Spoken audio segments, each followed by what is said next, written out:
Welcome to the Nonprofit Report, your update on nonprofit organizations, issues, and leaders. I'm your host, Mark Oppenheim, and today we're discussing the importance of preventing poverty for future generations with our special guest, Josh Selo, CEO of the Bill Wilson Center. And Josh, thank you so much for joining us. I'm so excited to sit and talk with you about the future of the Bill Wilson Center and also to explore a little bit about your own background, how you came to this point of leading this august organization. It's an honor to be with you today, Mark. Thank you so much. Well, and just to be clear, one of the reasons we know each other is because... Yes, M. Oppenheim led the search to fill this position at Bill Wilson Center, so we are a proud partner of M. Oppenheim. Well, and one of the things that I thought was so interesting about this particular situation that I'd love to talk about with you, because it really does have resonance for nonprofits throughout various spaces, is this transition that you've had to engage with of an august, highly accomplished leader who has built the organization, whose board has a lot of respect for the work that was done, whose staff has a lot of respect. How did you come into the organization? How did you experience that from your perspective as you were considering a move? And how did you make that decision, which some people would feel is risky, right? Yes, we've all heard cautionary tales. You don't want to be the successor to a legend because, that successor isn't going to last very long, all those old saws. How did you see that? So I have to say, from the very beginning, folks said to me, you've got enormous shoes to fill. And I think that's true. I mean, Sparky Harlan is known for 40 years of real strong leadership, both as the head of this organization, but also as an incredible advocate for the needs of youth, young adults, and families in our county and in our region overall. I mean, she has history working here in Santa Clara County, but in San Francisco too. So I wasn't intimidated as much as excited about the opportunity to learn from Sparky and to carry her tradition forward, knowing that I would approach the work in a very different way than she did, but also knowing that I could connect with her passion, her deep connection, her understanding. We had the opportunity to spend a week together in DC, my second week at Bill Wilson Center. So I was able to learn firsthand, see her connect with legislators and talk to colleagues and leaders across the country and get a deeper understanding of the fire that is in her belly and what has inspired her. I think, at the same time as I want to carry on the tradition that Sparky built here over 40 years of leadership, the message from the staff and the board and even the leaders out in the community is we also want you, Josh, to lead forward the organization in the way that it needs to be now.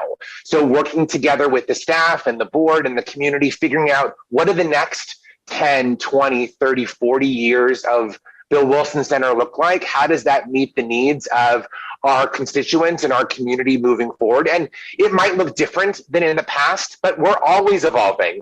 We as humans are always evolving, and our organizations need to evolve to meet the changing needs in the community. And I'm excited to bridge the past, the present, and the future.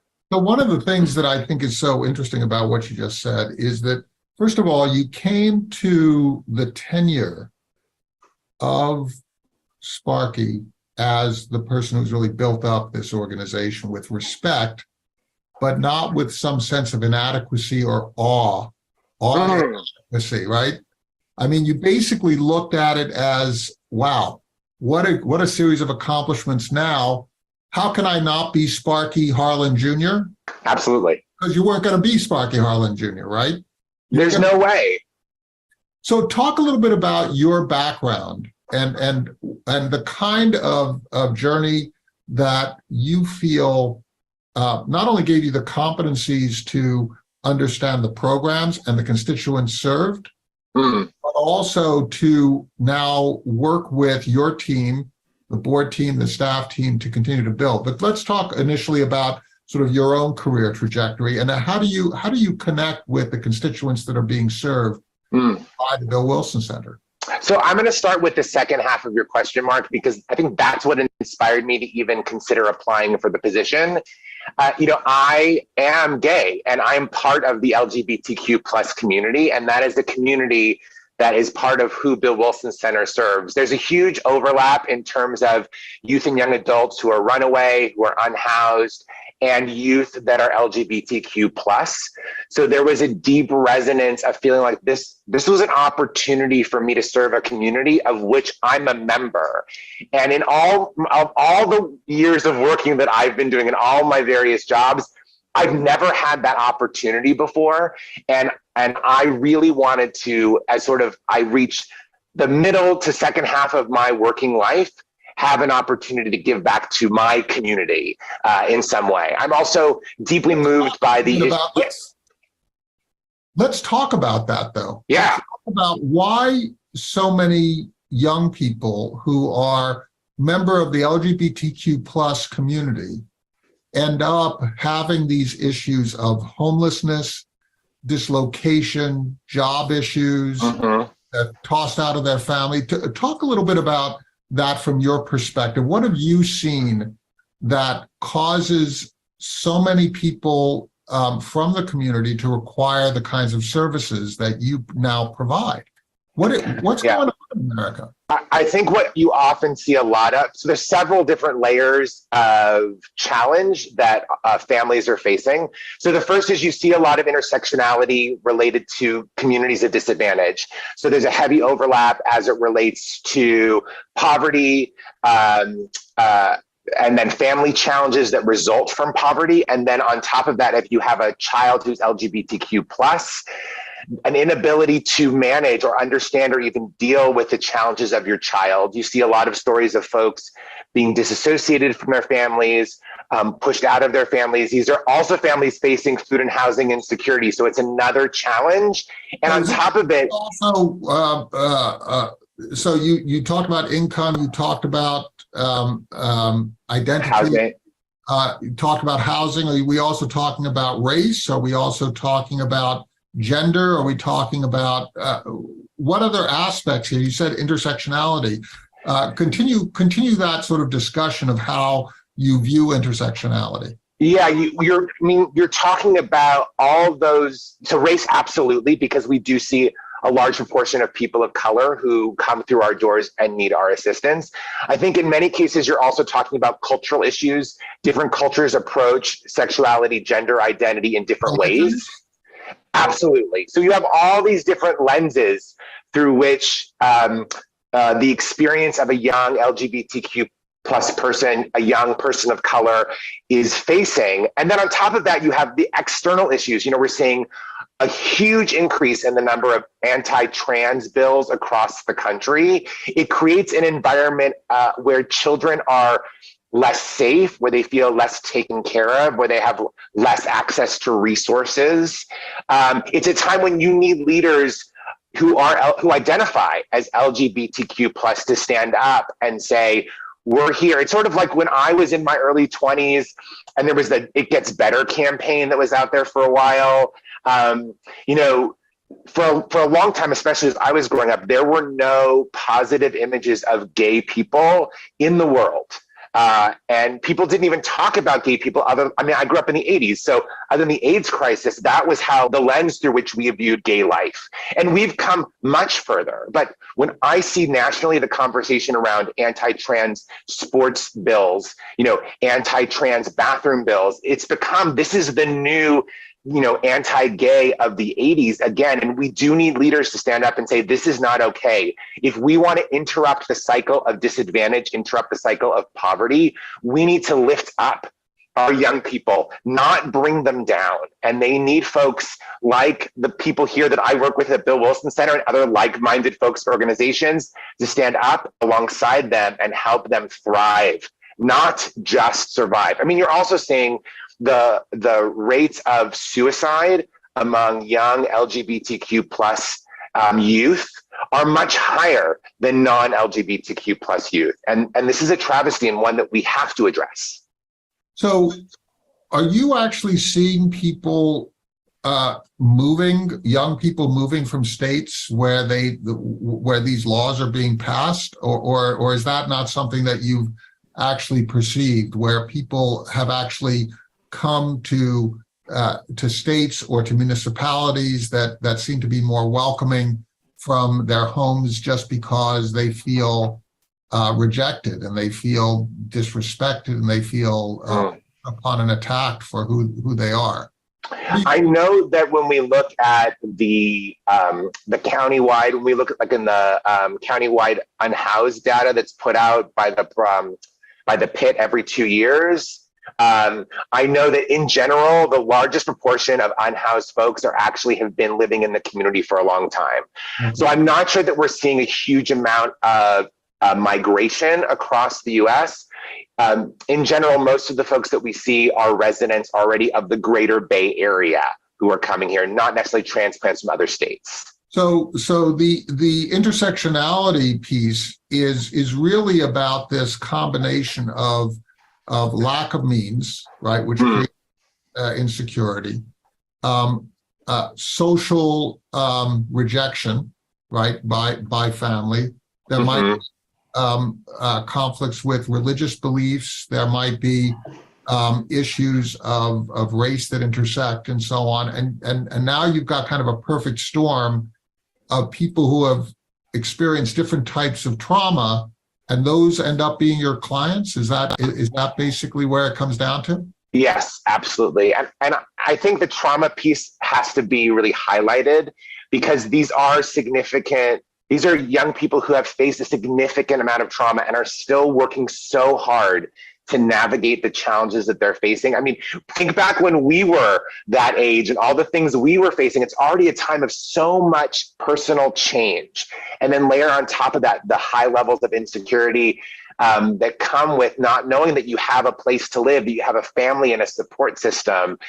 One of the things I did when I first got started here, only 8 weeks ago, was I went around and I met with every team across the organization to learn about their work and to hear about their hopes and dreams. And I think what stuck with me was the stories of some of the young people that are still in many cases in touch with our caseworkers years after they have, aged out of most of our programs. I remember a story of a young person who had no parental support, was unhoused, didn't have a social system to sort of fall back on, worked with one of our caseworkers to help them navigate into housing, into public benefit services, now is married, has their own family, has a house that they were able to purchase. I mean, this is an incredible story. And this is what happens when we provide a safety net, when we provide folks that can walk alongside our young people during these times of great trauma to help make sure that they have access to resources to make it into adulthood. Well, and it's so close to home. In my family, there are members who were discarded by their parents at 14 and became unhoused in that context. I employed people who, many of whom fell into some of these categories in their younger days, and with appropriate support, they become tax-paying, job-holding, house-owning, members of society. And that's what you're doing. You're actually trying to provide support. You're not trying to be codependent forever, creating a dependency. You're actually trying to bring people in and then exit them from your support into independence. How do you strike that balance? So I like to think of the work that we do, and this is similar to work that when I was at West Valley Community Services, this is how I sort of thought about it in my head.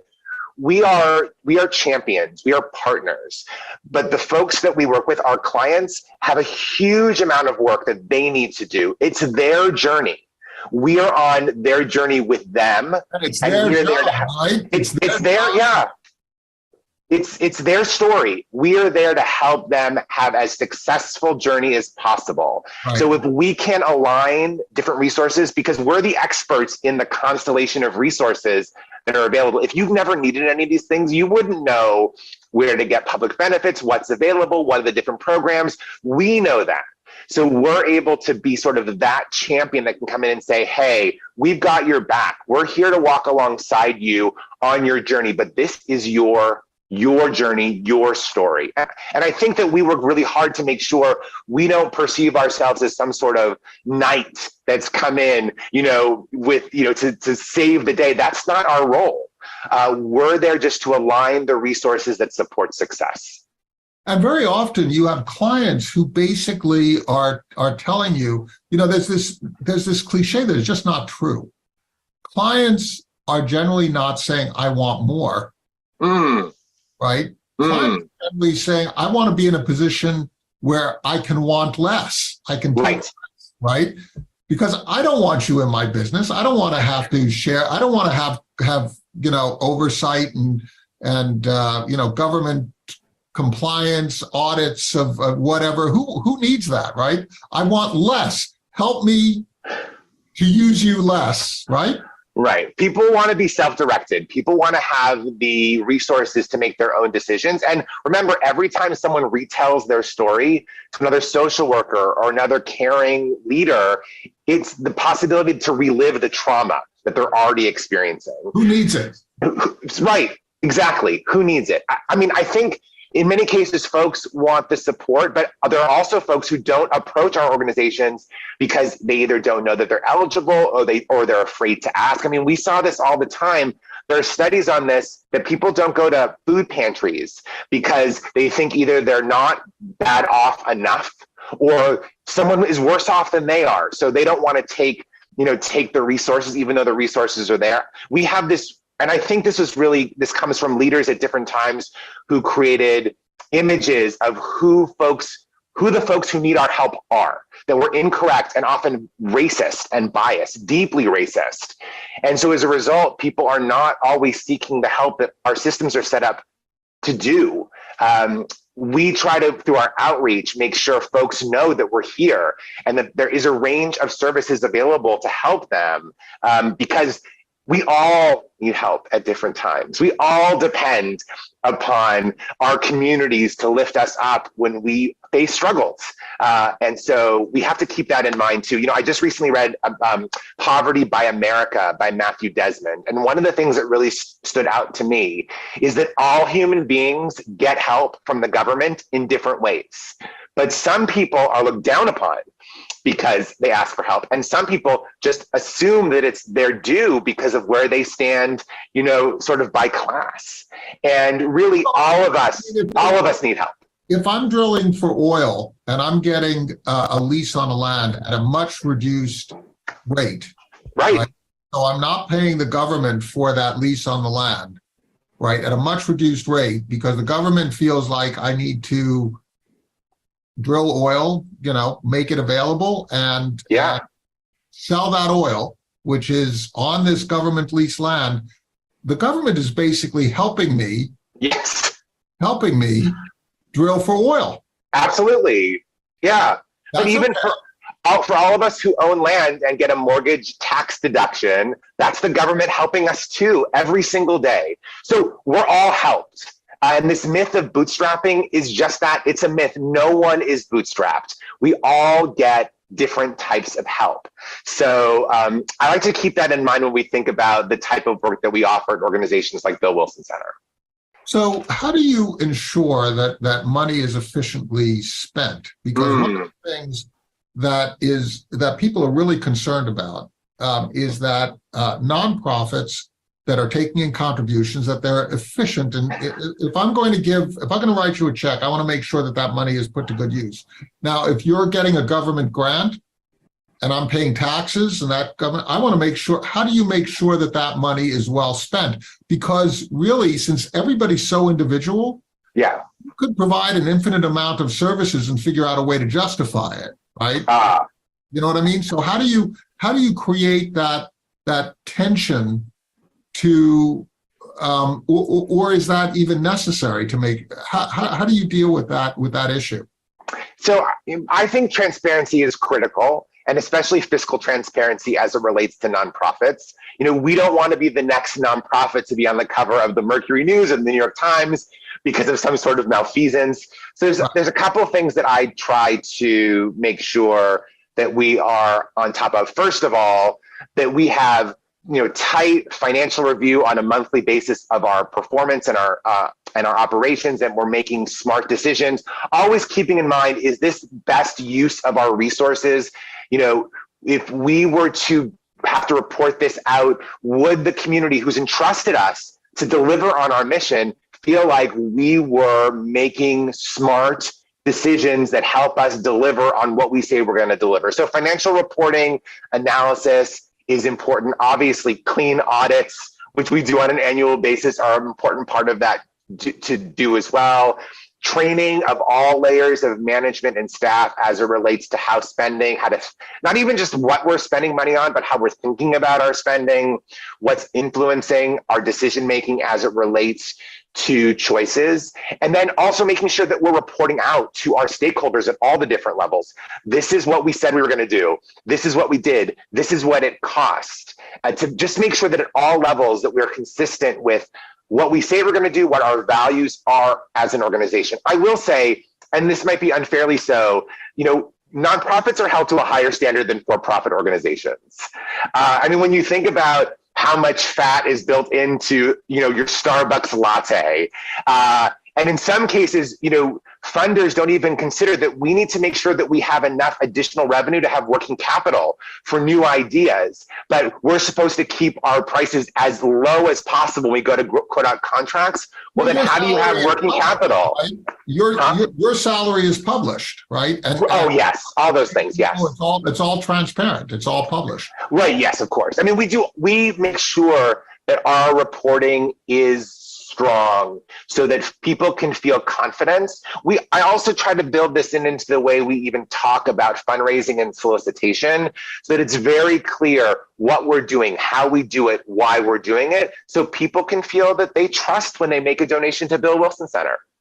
And do you also measure your success in terms of the number of people served, the number of services offered, those services? How do you ensure that you're looking at real world individuals without treating people as if they're numbers, because different people have different needs? Qualitative difference is so much a part of what you're doing.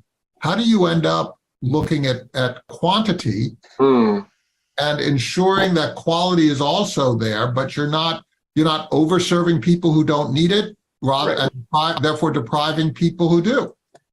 So, throughput of individual clients is not typically a number that I think is particularly valuable, as long as we're meeting all of our individual contract obligations. We're heavily government funded. More than 90% of our funding comes from government, and a lot of that is specific performance on contracts. So I certainly look at that, but for me, that doesn't tell me, are we having the depth of impact that we need to have? So we look at different things than that. We look at outcomes as it relates to housing. Who is still housed 6 months, 1 year, 2 years after completing a housing program, because that's a telling statistic. We look at self-sufficiency and moving forward on self-sufficiency for clients. That is a sort of an outcome as opposed to an output. And I try to look at them differently, because for me, outputs are very basic. We can report out we have 1,000 beds of housing a night. We know how many clients are enrolled in our specific programs and how many we serve annually. But that doesn't tell me if we're moving the needle for individual clients. So we look at multiple different data sources. We also survey our clients annually to hear from them directly. What are their impressions? What are their feelings? What are they taking away? We also work on a series of strategic plans that have specific outcomes associated for performance at all levels of the organization. So we usually do a 3-year increment with 1-year operational plans. So looking to see how close to meeting those plans are we moving the organization in the direction of, and I look instead of broader, deeper impact, Mark, for each individual person who comes through our doors. So do you subscribe to Booker T. Washington said something that I thought was just incredible. He said, "I've learned that success is to be measured not so much by the position one has reached in life as by the obstacles which that person has overcome while trying to succeed. Do you take a page out of Booker Washington's philosophy, where you're encountering people where they are, and you're helping them evolve, right? A different state, but you're paying attention to that evolution. Is that evolution being energized? Is it being enabled? And do you get to a point where you start to withdraw support as people become self-activated and self-empowered, or do you just keep investing more resource, regardless of the circumstance? How do you make those decisions? So each person is on their own journey, and journeys aren't linear. Some are, one direction, and a client just needs a couple of supports and is on their way. And then for some folks, it's fits and starts. Some of this is really driven, Mark, by the contract. So for example, rapid rehousing programs, which provide time-limited housing subsidies for clients. Most of those are 1 or 2 year programs, and folks are not necessarily eligible to re-enroll after the 1 or 2 years is over. But so that program might be time limited as it is, but there might be other supports that can come into play after that ends that are sort of less, not quite as deep, but still provide that help towards self-sufficiency. It really depends on the individual. I think you're talking about, we do try to lower the stumbling blocks, minimize the barriers as much as possible, knowing all along that we are the support system to the person, as I said before, who is on the journey themselves. Most folks are not eligible to be in any of our programs for more than 2 or 3 years. And I would say the majority of folks are only coming in for a little bit here, a little bit there, on an as-needed basis. So really, it's about always meeting each person where they are and seeing, of all the different interventions, opportunities, programs we have access to, what is the right portfolio of services to meet this person, as you said, where they are at that moment. So what I'm coming away from, Josh, is that from this conversation is that what you're trying to do is to treat the person as if you are their support infrastructure. You're their parents, you're their families, you're encountering who they are. There's a bit of tough love, but there's definitely love. Right? Absolutely. Support. And you're doing your best in a very complicated situation where there is no prescription. There is no blithe and easy answer. You're figuring it out with your clients as they're trying to figure it out themselves, right? Yes, absolutely. I think about a lot of this in the context of Maslow's hierarchy of need, and that we're coming in at sort of the base of that, where people are facing their most significant insecurities. And we're helping rally as many of those resources together so they have the opportunity to ascend to self-determination, to the deeper levels of human meaning. And that looks differently for everyone. But we are proud to be able to join people where they are and help them reach that point in their lives. Well, Josh Selo, thank you so much for sharing the great work of the Bill Wilson Center. Please thank everyone who contributes in various ways, sometimes as volunteers, sometimes as staff, sometimes as board members, and as clients as well. One of the things that really is notable about is this philosophy of self-actualization, of empowering people, and your folks really do a fantastic job of it. Thank you so much for sharing your work. Thank you so much, Mark.